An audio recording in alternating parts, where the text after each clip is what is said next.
నా మీద వాళ్ళు చూశారు కదా, అంబటి సోదరులపై క్రిమినల్ కేసు. ఇదే పేపరు. అంబటి సోదరులపై క్రిమినల్ కేసు, బెదిరించారని అంబటి సోదరులపై క్రిమినల్ కేసు పెట్టారు. మంచి ఉత్సాహంగా రాశారు. ఎవరు? ఈనాడు, ఆంధ్రజ్యోతి.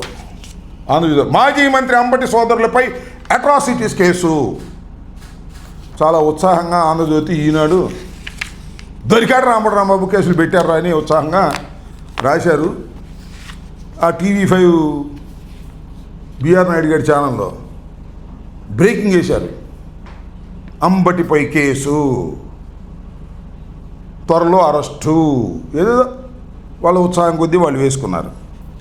నేను ఈ సందర్భంగా ఒక బాధ్యత కలిగినటువంటి నాయకుడిగా దీని మీద కూడా నేను స్పందించాలి.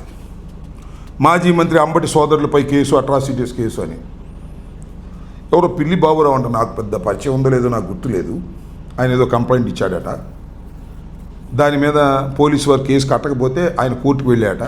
కోర్టు వారు కట్టమన్నారట. పోలీసు వారు కట్టారు. అసలు నాకు తెలియగలుగుతా, అసలు కట్టకుండా ఎందుకున్నారు? పిల్లి బాబురావు ఇచ్చిన మరుక్షణమే కేసు రిజిస్టర్ చేసేయాల్సింది. ఎందుకు రిజిస్టర్ చేయలేదు?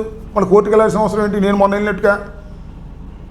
ఎప్పుడైనా ఈ భారతదేశంలో చట్టం ఏం చెప్తుందంటే, ఎవరైనా ఒక కంప్లైంట్, ఒక నాన్ కాగ్నిజబుల్ అఫెన్స్ని ఎవరైనా పోలీసు వారి దృష్టికి తీసుకువెళ్ళినప్పుడు, whether it is oral or reduce into writing, immediately they have to register the case. Register చేసిన తర్వాత విచారణ చేయి. దానిలో నిజాలుంటే అరెస్ట్ చేయి. అరెస్ట్ చేయడానికి అవకాశం ఉంటే, లేదంటే కోర్టులో ఛార్జ్షీట్ ఫైల్ చేయి. This is the procedure of the criminal procedure court. ఇవాళ మా మీద కేసు పెట్టారు. సరే, ఎట్టకేలకు కేసు రిజిస్టర్ చేశారు.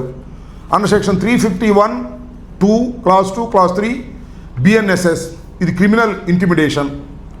2 సెక్షన్ 35 BNS జనరల్, అంటే ఉద్దేశపూర్వకంగా ఇంటెన్షన్తో చేసిందని. అట్లాగే SC/ST atrocities act section 3 class 1 class R class 5 ఈమె చేశారు. మంచిదే, నాకేం అభ్యంతరం లేదు. చేశారు, రిజిస్టర్ చేశారు, పేపర్లో వచ్చింది. చాలా ఉత్సాహంగా ఈనాడు, ఆంధ్రజ్యోతి, TV5 ఉత్సాహంగా ప్రకటించారు. నేను ఈ సందర్భంగా మార్నింగే I call to CI, I call to DSP. అయ్యా, మీరు కేసు రిజిస్టర్ చేసుకున్నారు, మంచిదే, విచారణ జరపండి. దానిలో ఎప్పుడు ఏ క్షణంలో విచారణకు పిలిచినా ఈ అంబటి రాంబాబు వస్తాడు. లేదు, దానిలో నిజమని తేలితే అరెస్ట్ చేస్తారా? చేసుకోండి, నాకు అభ్యంతరం లేదు. I'm ready to.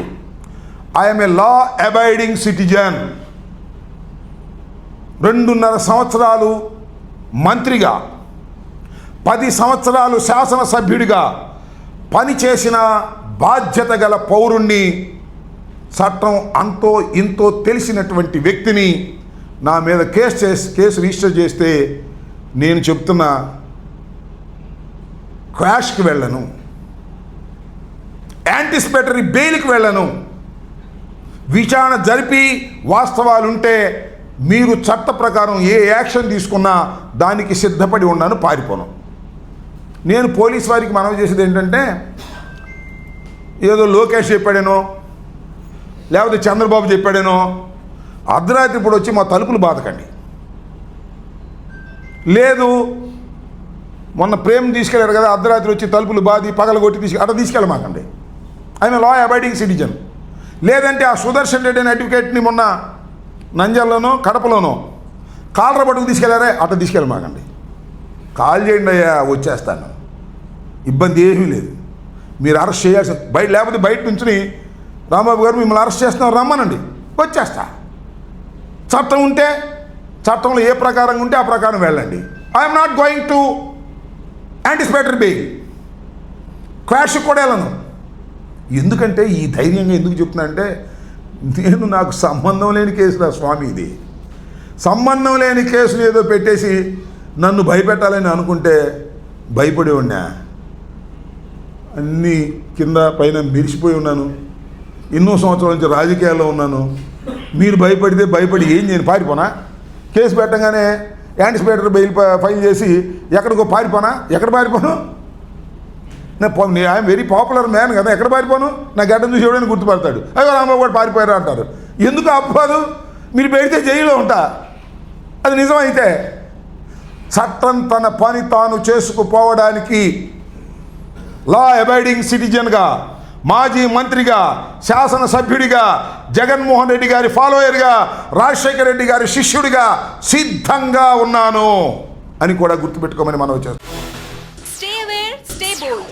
Like, subscribe and follow at Ammati Rambabu Official for truth and clarity in today's politics.